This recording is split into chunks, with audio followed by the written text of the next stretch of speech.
बहुत बहुत स्वागत है बच्चों आप सभी का आज की इस वीडियो में। और आज की इस वीडियो में हम डिस्कस करेंगे क्लास 11th का आपका जो इंग्लिश कोर का सब्जेक्ट है, ठीक है। इसके एनुअल के एग्जाम के लिए यानी कि कुछ ही दिनों में आपका इंग्लिश का जो फाइनल का एग्जाम होने वाला है, ठीक है, जिसमें मॉर्निंग शिफ्ट के बच्चों का एग्जाम है 17 फेब को और इवनिंग के बच्चों का एग्जाम है 19 फेब को। तो इस वीडियो में आप सभी बच्चों के लिए हम लेके आए हैं एक और most important sample question paper को, जिसके हर एक क्वेश्चन को बहुत ही आसान और अच्छी तरह से इस वीडियो में हम सॉल्व करके समझेंगे। अब ध्यान से सुनो, आपके इंग्लिश कोर के फाइनल के एग्जाम के लिए हमने अपने चैनल पे 7+ सैंपल क्वेश्चन पेपर की एक सीरीज चलाई हुई है। जी हाँ बच्चों, आपकी इंग्लिश के लिए हम कम से कम 7 सैंपल पेपर को डिस्कस कर रहे हैं, ठीक है। तो ये वीडियो जो है इसी सीरीज में हमारा दूसरा वाला पेपर रहने वाला है। आप सभी ने पेपर 1 को बहुत सारा प्यार और सपोर्ट दिया, आपका फीडबैक भी बहुत अच्छा आया, ठीक है। अब ध्यान से सुनो, अगर आप चाहते हैं कि आप इन 7 के 7 सैंपल पेपर की प्रैक्टिस करें खुद से भी और वीडियोस आप सारी देखना चाहते हैं,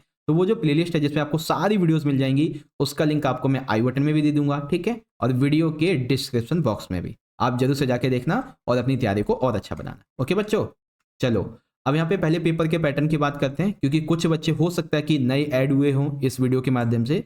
अगर आपको पता है तो आप 2 मिनट का स्किप कर सकते हो। ओके, अब ध्यान से सुनो, ये जो पेपर है आपका इंग्लिश का, ये 3 घंटे का आएगा और ये 80 नंबर का रहेगा।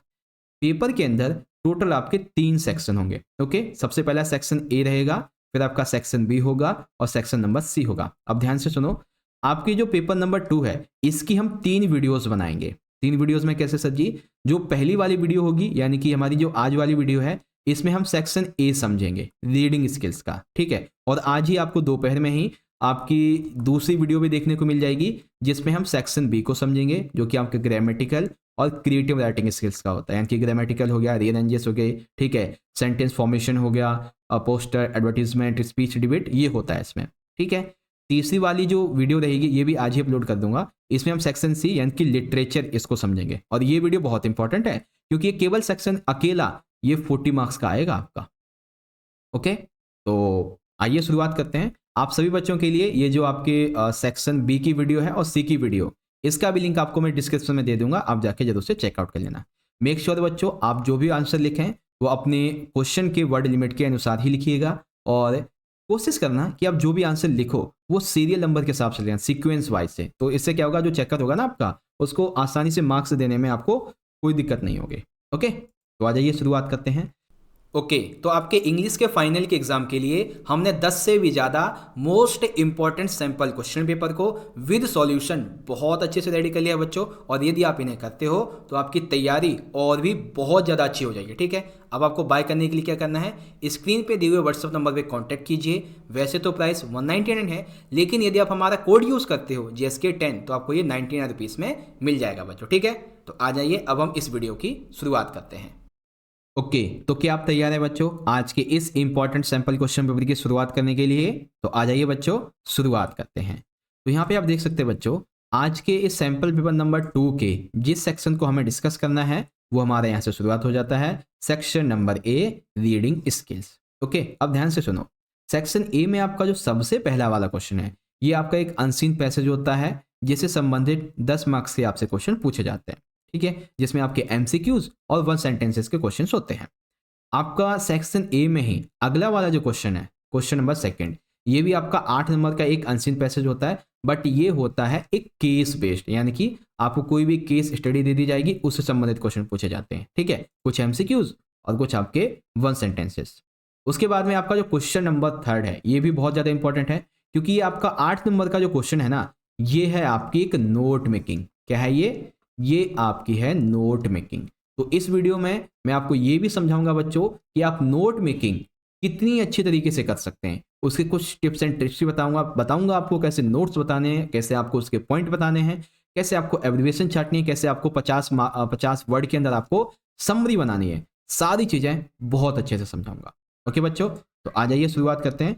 देखिए, एक चीज और मैं आपको बता दूं, आपके लिए एक छोटी सी और टिप है, और वो ये है कि एक तो आपका इंग्लिश का एग्जाम हो गया, ठीक है, और एक आपका हिंदी का एग्जाम हो गया। इन दोनों एग्जाम्स में जो 15 मिनट आपको पढ़ने के लिए मिलते हैं पेपर को, उसको आप यूटिलाइज करो। कैसे?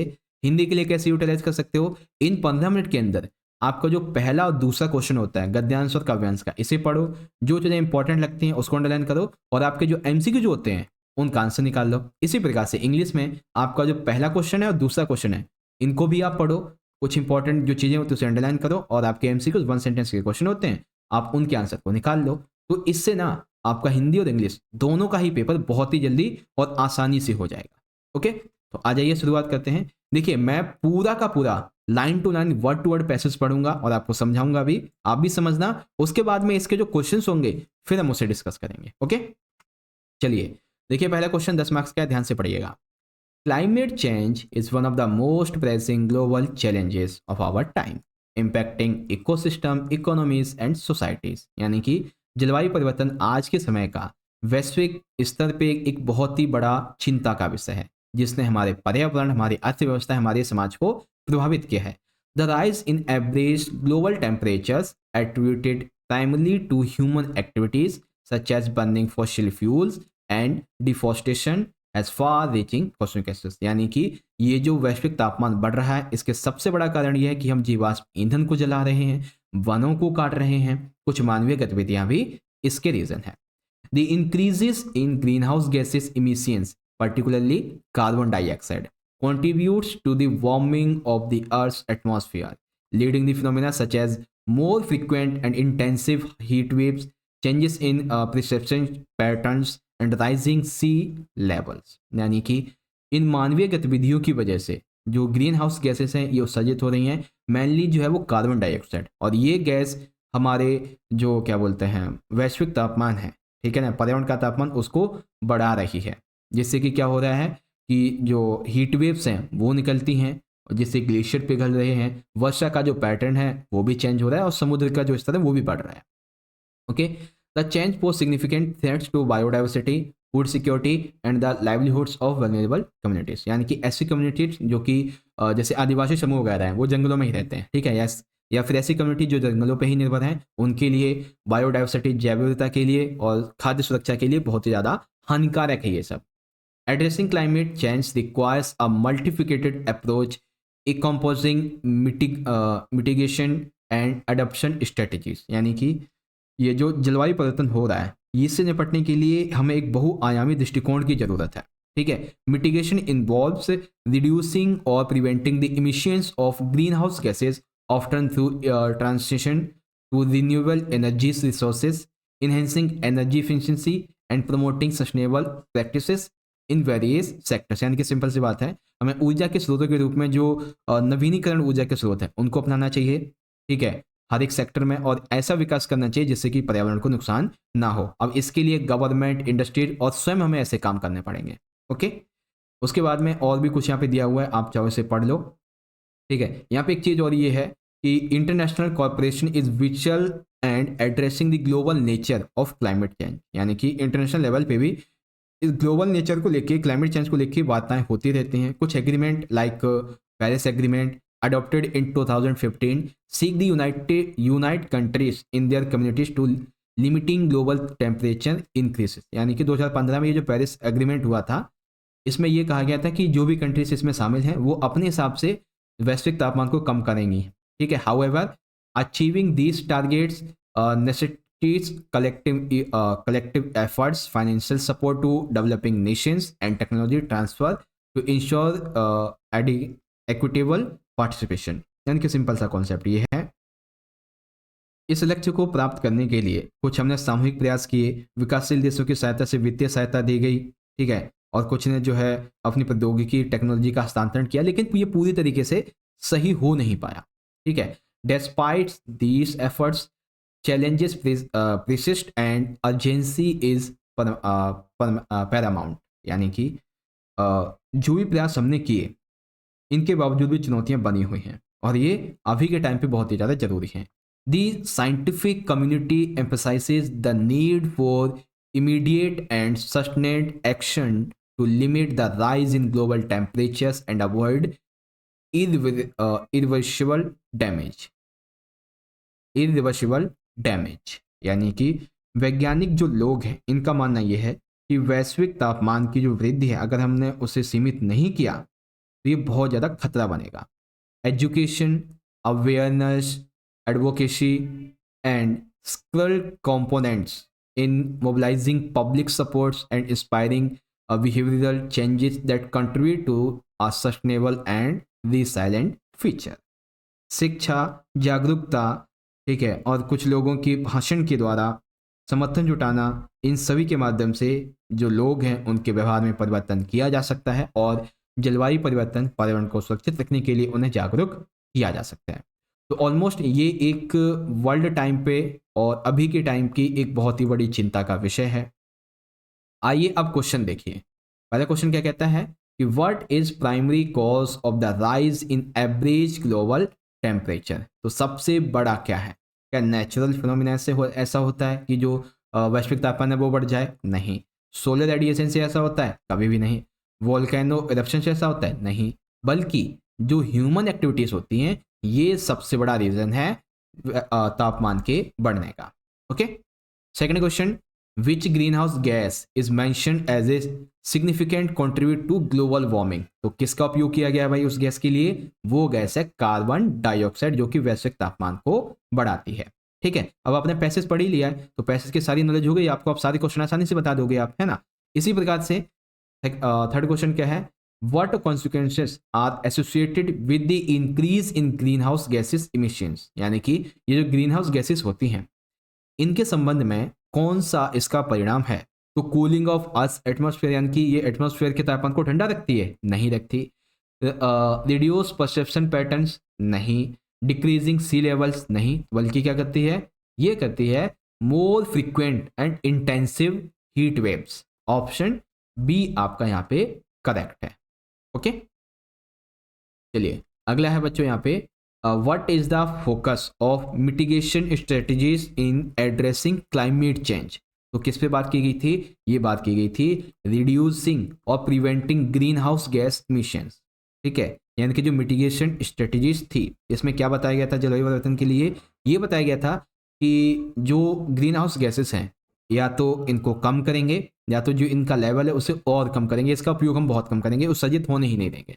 Okay, what is the primary goal of the Paris agreement. तो प्राइमरी गोल क्या था पेरिस एग्रीमेंट का? वो ये था लिमिटिंग ग्लोबल टेम्परेचर्स इंक्रीजेस, यानी कि जो वैश्विक तापमान बढ़ रहा है इसको कम करना। What is the emphasized as critical components in mobilizing public support for climate action. तो किसके द्वारा ये जो लोगों में व्यवहारिकता है वो जगाई जा सकती है?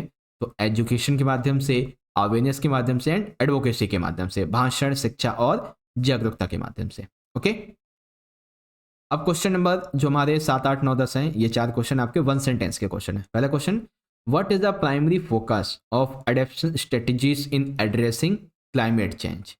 तो किस पे फोकस किया गया? यहाँ पे फोकस किया गया है building resilience to the impacts of climate change that are already underway.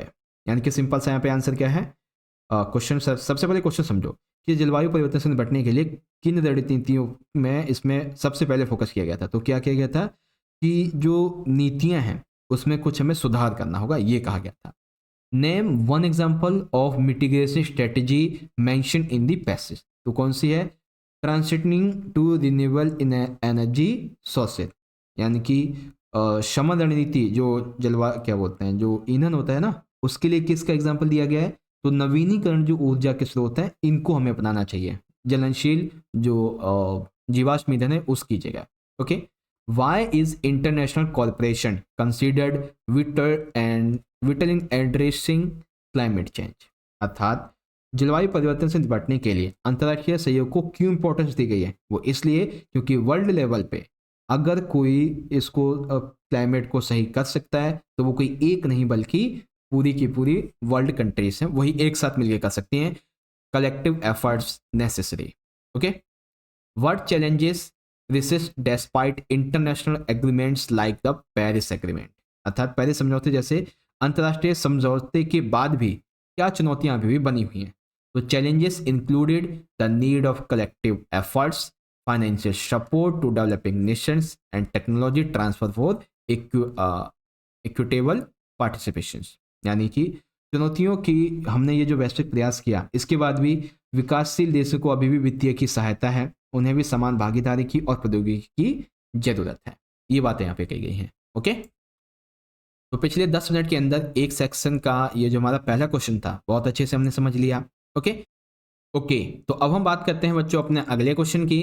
अगला जो हमारा क्वेश्चन नंबर सेकंड है ये आपके लिए बहुत इंपॉर्टेंट है, क्योंकि इसमें से सबसे पहले तो इंग्लिश का आपका जो 8 नंबर का केस बेस्ड क्वेश्चन है उसकी भी तैयारी हो जाएगी, साथ ही पॉलिटिकल साइंस का आपका एक जो इंपॉर्टेंट टॉपिक है ह्यूमन राइट्स, इसके बारे में भी यानी कि मानवीय अधिकार, इसका भी पूरा कॉन्सेप्ट आपका क्लियर हो जाएगा। ठीक है, तो आ जाइए अब ध्यान से समझते हैं।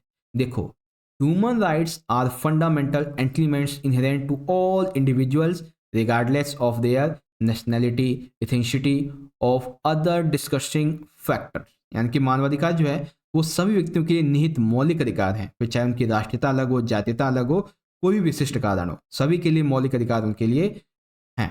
ठीक है, they serve as the bedrock for promoting dignity, equality and justice in societies across the global. यानी कि पूरे विश्व में, वे दुनिया भर में चाहे कहीं भी रहते हों, उनके लिए गरिमा, समानता और न्याय को बढ़ावा देने के लिए ये मानवीय अधिकार बहुत ज़्यादा जरूरी हैं।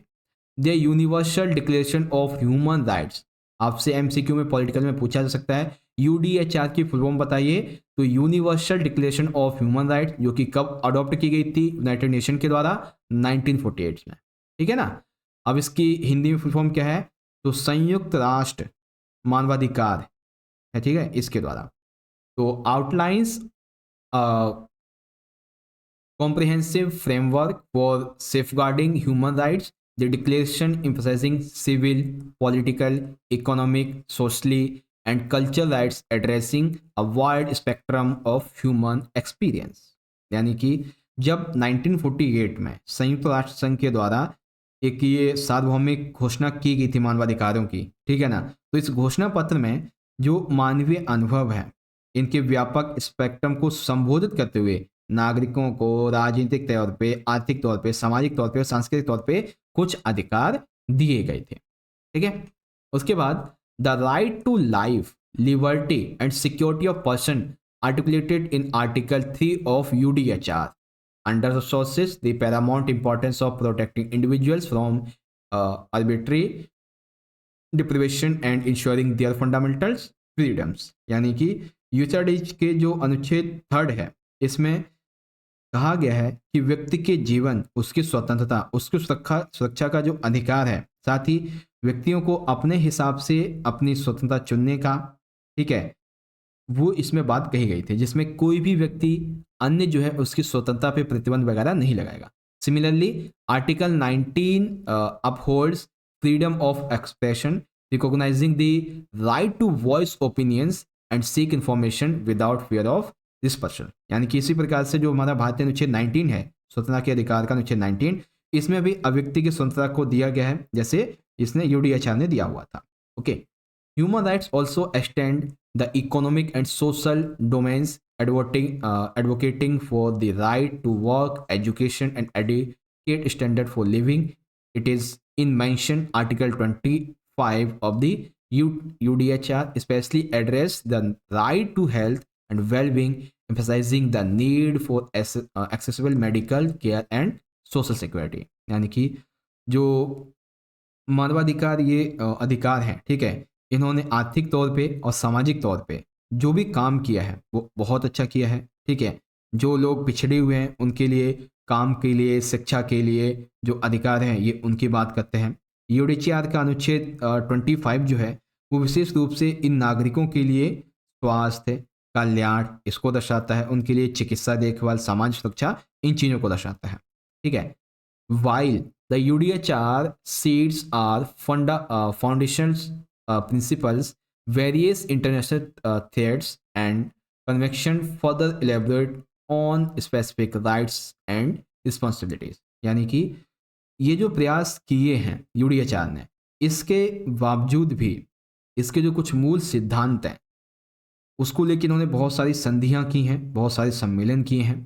ठीक है, Convent on Civil and Political Rights ICCPR and International Convent on Economic, Social and Cultural Rights ICESCR and prominent examples establishing legally binding communities to protect and uphold human rights। यानी कि यूडीएचआर के जो मूलभूत सिद्धांत हैं इनको निर्धारित तो किया गया है, इसके लिए बहुत सारी संधियां किए गए, सम्मेलन किए गए। नागरिक और राजनीतिक अधिकारों का अंतर्राष्ट्रीय जो अनुबंध है ये हुआ। आर्थिक, सामाजिक, सांस्कृतिक अधिकारों का अंतर्राष्ट्रीय अनुबंध हुआ। ये कुछ उदाहरण हैं किसके, जो कि मानव अधिकारों की रक्षा को बनाए रखने के लिए कानूनी तौर पे बाध्यक जो क्या बोलते हैं, इसका एक हिंदी वर्ड बहुत खतरनाक है, हाँ, प्रतिबद्धता, यानी कि उसके प्रति अपने आप को समर्पित, कुछ ऐसा। Despite these efforts, challenges persist globally, ranging from discrimination and inequality to violations of personal freedoms. इन प्रयासों के बावजूद भी वैश्विक स्तर पर बहुत सारी चुनौतियां बनी हुई हैं। कहीं भेदभाव होता है, तो कहीं असमानता होती है, तो कहीं व्यक्ति की स्वतंत्रता का उल्लंघन होता है। Ensuring the effective realization of human rights requires collective commitment, vigilant monitoring and responsive mechanism and addressing grievances। यानी कि ये जो भेदभाव, असमानता, स्वतंत्रता का उल्लंघन वैश्विक स्तर पर चुनौती बनी हुई है, इसके लिए मानवाधिकारों को पूरी तरीके से प्रभावी और सुनिश्चित बनाने के लिए हमें एक सामूहिक प्रतिबद्धता, सामूहिक उत्तरदायित्व को अपनाना पड़ेगा। हमें निगरानी रखनी पड़ेगी। शिकायतों के समाधान के लिए हमें एक तंत्र की आवश्यकता पड़ेगी। In essence, the pursuit of human rights is collective endeavor requiring nations, organizations, and individuals to uphold the principle enshrined in international agreements and work towards a world where dignity, equality, and justice prevail। यानी कि संक्षेप में हम ये कह सकते हैं कि मानवाधिकारों का अनुसरण एक सामूहिक प्रयास है, जिसके लिए सभी राष्ट्रों को, संगठनों को, व्यक्तियों को अंतर्राष्ट्रीय समझौते में जो सिद्धांत दिए गए हैं उसे बनाए रखना पड़ेगा और एक ऐसी दुनिया की दिशा में काम करने की आवश्यकता होगी जहां पे गरिमा, समानता, न्याय ये सभी कायम हो और जो मानवाधिकार हैं वो पूरी तरीके से कायम किए जा सके। Okay, let's move in the questions. सबसे पहला क्वेश्चन क्या है कि what is the universal declaration of human rights, या फिर कब अडॉप्ट किया गया था। अभी हमने देखा था कब किया गया था, अडॉप्टेड इन 1948। ठीक है, what does article 19 of UDHR uphold. तो यूडीएचआर के 19 में क्या कहा गया है, right to freedom of expression, यानी कि अभिव्यक्ति की आजादी। Okay, what domains do human rights encompasses according to UDHR. तो कौन यहाँ पे तीसरा क्वेश्चन क्या कहता है कि यूडीएचआर के अनुसार मानवाधिकारों का कौन सा क्षेत्र शामिल है। तो ओनली सिविल और पॉलिटिकल नहीं, only economical and social and only cultural नहीं, it is included civil rights, political rights, economical rights, social and cultural rights, all included. तो B is the correct. Okay, which covenant specifically address economic, social and cultural rights. तो simple सी बात है, कौन सा convent था, ये international convent था। ठीक है, ICESCR। ओके, पांचवा question, what is the purpose of UDHR and international threats. यानी कि ऐसी क्या बोलते हैं, यूडीएचआर और अंतर्राष्ट्रीय संधियों का उद्देश्य क्या है। बेसिकली थ्रेट्स नहीं है, ट्रीटीज है। ओके, ऊपर मैंने थ्रेट्स पढ़ दिया, बेसिकली थ्रेट्स का तो वो हो गया, डर हो गया, ये ट्रीटीज है। ओके, ऊपर मैंने रॉन्ग वर्ड पढ़ दिया था, ट्रीटीज है। तो यूडीएचआर और जो भी अंतर्राष्ट्रीय संधियां हुई हैं इनका उद्देश्य क्या है, तो इनका उद्देश्य क्या है, to promote the protect of human rights, यानी कि ह्यूमन राइट्स को बढ़ावा देना और उनकी सुरक्षा करना। What is essential for ensuring the effective realization of human rights, यानी कि मानवाधिकारों की प्रभावी बनाने के लिए, सुनिश्चित करने के लिए क्या आवश्यक है। तो we have to need collective commitment, vigilant monitoring and responsive mechanism. Okay, उसके बाद अब जो दो क्वेश्चन हैं ये हमारे हैं वन सेंटेंस बेस्ड। तो व्हाट इज ह्यूमन राइट्स, तो fundamental elements inherent to all individuals promoting dignity, equality and justice. Fundamental rights क्या है, इसका अर्थ क्या है कि सभी व्यक्तियों के लिए मौलिक, ये जो अंतर्निहित मौलिक अधिकार हैं ये गरिमा बनाए रखने के लिए, उनकी समानता और न्याय को बढ़ावा देने के लिए होती है। And second question, name two international treaties that further elaborate on human rights. तो ICCPR और ICESCR ये दोनों थी। ठीक है, फुल फॉर्म क्या आप यहाँ से पढ़ सकते हैं। ओके ओके, तो अब हम बात करते हैं बच्चों अपने अगले क्वेश्चन की। अगला है हमारा क्वेश्चन नंबर 3 और ये बेसिकली आपका 8 नंबर का जो है वो एक नोट मेकिंग वाला क्वेश्चन है। ठीक है, तो मैं आपको अच्छे से बताऊंगा कि आपको नोट मेकिंग का टाइटल कैसे देना है, नोट मेकिंग के नोट्स कैसे बताने हैं, आपको लिखने हैं, ठीक है। आपको एब्रिविएशन कितनी लिखनी है, ओनली 4 कैसे लिखनी है वो भी बताऊंगा, कैसे यूज करनी है वो भी बताऊंगा, even in 50 words how you write to do summary वो भी आपको बताऊंगा। ओके, चलिए शुरुआत करते हैं। देखिए, बट इसके लिए आपको इस पैसेज की पूरी नॉलेज होनी चाहिए। आप चाहें बच्चों तो इसे वीडियो को पॉज करके पढ़ सकते हैं। It is based on science and technology included artificially intelligence, यानी कि एआई डेवलपमेंट, जो क्या नाम है एडवांसमेंट है, डेवलपमेंट है, उसके बारे में है। इसके क्या इफेक्ट्स हैं, पॉजिटिव इम्पैक्ट, नेगेटिव इम्पैक्ट, क्या थ्रेट्स हैं, ठीक है, और भी बहुत सारी चीज़ें हैं। ये सब चीज़ें यहाँ पे दी गई हैं, ठीक है।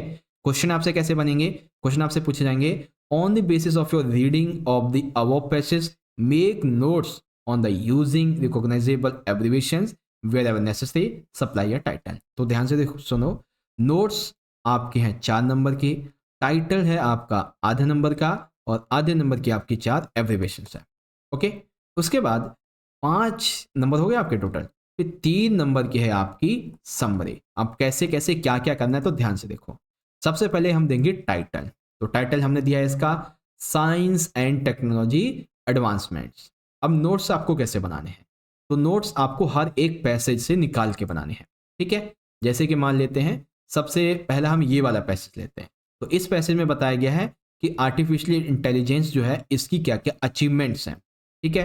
फिर दूसरे पैसेज में इसके निगेटिव, फिर इसके पॉजिटिव, ये इम्पैक्ट बताए गए, और चौथे में आपका इंक्लूजन है। तो ऐसे ही हर एक पैसेज से आप अपना एक टॉपिक बनाओ, और उस टॉपिक के टोटल आपको कितने टॉपिक बनाने हैं, minimum topic in the sense की हेडिंग आपको कितनी हेडिंग बनानी है, कम से कम 4 हेडिंग। कितनी, कम से कम 4 हेडिंग। और इन 4 हेडिंग की आपको बनानी है कम से कम बच्चों 3 सब हेडिंग। कितनी हेडिंग, कम से कम 3 सब हेडिंग। 3 तो बनानी ही बनानी है, 4 बना लोगे तो और अच्छी बात है, ठीक है। आपकी 4 हेडिंग हो गई, और आपकी 3 हर एक की सब हेडिंग हो गई। बस अब इन्हीं को आपको लिखते चले जाना है। जैसे कि सबसे पहले मेरी हेडिंग क्या है, वो है एआई एडवांसमेंट्स। तो क्या हुआ है, मशीन लर्निंग एप्लीकेशंस, यानी कि एआई की वजह से क्या हो रहा है कि मशीन जो लर्निंग जो एप्लीकेशंस हैं ये डेवलप हो रही हैं, ठीक है, ये उनको पढ़ पा रहा है। नेचुरल लैंग्वेज प्रोसेसिंग, प्राकृतिक तौर पे जो भाषा का अनुवाद होता है वो भी कर पाता है। ट्रांसफॉर्मिंग इंडस्ट्रीज, ये जो उद्योग है उनको बढ़ावा दे रहा है। Ethical concerns like base job displacement, यानी कि एआई की वजह से जॉब वगैरह जा रही हैं। उसके बाद मेडिकल इनोवेशंस क्या क्या हुए हैं, तो प्रिसिशन मेडिसिन, ठीक है, CRISPR जीन एडिटिंग, यानी कि एडिटिंग के मामले में बहुत ज़्यादा एआई आगे बढ़ चुका है, ठीक है। Personalize health care, ethical dilemmas like human intervention limits हो गई हैं। यानी कि एआई की वजह से ना और क्या क्या चीज़ें हुई हैं, एआई की वजह से औषधि जो है ये विकसित हो रही है, ठीक है, और जो एडिटिंग वगैरह है ये भी अच्छी हो रही है, स्वास्थ्य सेवा अच्छी हो रही है। कुछ मानवीय हस्तक्षेप जो है वो इसमें दिक्कत देते हैं।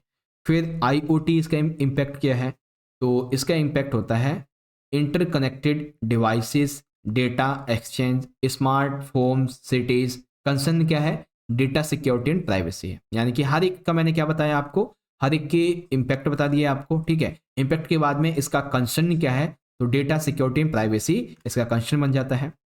उसके बाद में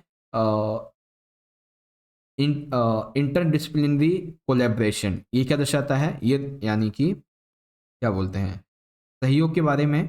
तो एआई का सहयोग साइंस के मामले में, टेक्नोलॉजी के मामले में, एथिक्स के मामले में, यानी कि नैतिकता, विज्ञान, प्रौद्योगिकी अच्छा है। शेपिंग अ सस्टेनेबल फ्यूचर, यानी कि एक स्थायी भविष्य को आकार देने के लिए अच्छा है। बैलेंसिंग इनोवेशन एथिक्स, यानी कि नवाचार नैतिकता को संतुलित करता है। एंड की टू ह्यूमैनिटीज बेटरमेंट, यानी कि मानव के विकास को अच्छा बनाने के लिए ये एक चाबी है। ओके, तो मैंने 4 हेडिंग बना दी आपके लिए। अब इन्हीं 4 हेडिंग की मैंने 4 सब हेडिंग भी बना दी। अब एब्रीविएशन कैसे यूज़ करनी है, तो एब्रीविएशन जो आपको बनानी है, वैसे तो आपको 4 ही बनानी है, मैंने 7-8 लिखी हुई हैं। अब जो एब्रीविएशन आप यहाँ पे लिखोगे, मेक श्योर बच्चों कि इन एब्रीविएशन का यूज़ आपने इन नोट्स में किया हुआ हो। जैसे कि मानते ये एआई है, तो एआई का मैंने यूज़ किया हुआ है, ठीक है। उसके बाद में ये BIAS है, इसका भी मैंने यूज़ किया हुआ है, ठीक है। और भी हैं, इनकी भी मैंने यूज़ किया हुआ है। अब जैसे एआई है, आर्टिफिशियल इंटेलिजेंस, IoT है इंटरनेट ऑफ थिंग्स, ML का है मशीन लर्निंग, NLP का है नेचुरल लैंग्वेज प्रोसेसिंग, ICD है ये PM का है परमिशन मेडिसिन, PSC का ये है, ठीक है ना। तो आपको इसी प्रकार से कोई 4 कितनी बनानी है, ओनली 4। अब समरी जो है ना, अगर आप सभी बच्चों ने अपने नोट्स बना लिए, ठीक है ना, अगर आपने ये नोट्स बना लिए तो समरी 3 नंबर की पूरी बन जाएगी। बस आपको उसमें is, am, are, have been, has been ये कुछ लगा देना बस। अब कैसे लिखना है ध्यान से देखो। तो हम इस तरीके से लिखते हैं, in the dynamic landscape of the science and technology AI advancement, पहली हेडिंग। इसी की हेडिंग के अंतर्गत क्या था, medical innovations like this one, IoT impacts एक आधा वो लिख दिया, ठीक है। उसके बाद में wild promising progress, ethical concerns कुछ कंसर्न्स बता दिए, बैलेंस अप्रोच आर स्कूल और क्लड for harnessing the full potential of these advancements, ensuring sustainable and equitable future for humanity. यानी कि हमने जो नोट्स बनाए थे उन्हीं नोट्स को हमने यहाँ पे ऐड कर दिया है। But is am in the of AI, कुछ ऐसे क्वेश्चन हमने यूज कर लिए हैं बस। इसी प्रकार से आपकी समरी तैयार होगी। मेक श्योर बच्चों समरी आपको जो बनानी है वो आपको इन नोट्स में ही से ही निकाल के बनानी है, ठीक है ना। तो इस प्रकार से आपको ये समझ में आ गया होगा। अब रही बात बच्चों आपके सेक्शन नंबर बी को लेके, तो सेक्शन बी के जो पार्ट 2 की वीडियो है वो भी मैं आपके लिए बहुत जल्दी ला दूंगा। इसी के साथ ही आप सभी के लिए एक इंपॉर्टेंट अपडेट है। अपडेट ये है बच्चों कि हमने आपके लिए इंग्लिश कोर के फाइनल के एग्जाम के लिए अलग से 10 important sample question paper ready किए हैं। अगर आप सभी बच्चे चाहते हैं कि आप इन 10 सैंपल को बाय करें और तैयारी और अच्छी करें, तो आप सभी बच्चों को मैं एक नंबर बता रहा हूँ। वो नंबर है 8595519430, ठीक है। ये एक व्हाट्सअप नंबर है, आप इस पर कॉन्टैक्ट कीजिएगा। या अभी के लिए अगर आप इंग्लिश के इन 10 सैंपल खरीदते हैं तो प्राइस वैसे तो 199 है, ठीक है। लेकिन अगर आप हमारा कोड यूज करते हो, कौन सा सर जी, JSK10, तो आपको इंस्टेंटली 50% का डिस्काउंट मिल जाएगा और आपको इंग्लिश के ये 10 sample paper only in 99 rupees में मिल जाएंगे, ठीक है। साथ ही अगर आप पॉलिटिकल के लेना चाहते हो तो पॉलिटिकल के भी ले सकते हो, वो भी आपको 99 रुपीज में मिल जाएंगे। बस आपको कोड यूज करना होगा JSK10। और अगर आप इंग्लिश और पॉलिटिकल एक साथ खरीदते हो, एक साथ पे करते हो, तो आपको वो प्राइस इन ओनली 190 पड़ेगा, ठीक है ना। 200 की जगह सीधा 190 में आपको मिल जाएगा बच्चों, ठीक है। तो ये आपका एक कॉम्बो ऑफर भी था और सैंपल पेपर के बारे में ये थी। बाकी रही बात आपकी इस पेपर के पार्ट 2 की वीडियो की, तो वो भी आपको बहुत जल्दी चैनल पे मिल जाएगी, जाके जरूर से चेकआउट कर लेना। ओके, चलिए मिलते हैं अगली वीडियो में। बहुत बहुत धन्यवाद। जय हिंद, जय भारत, वंदे मातरम।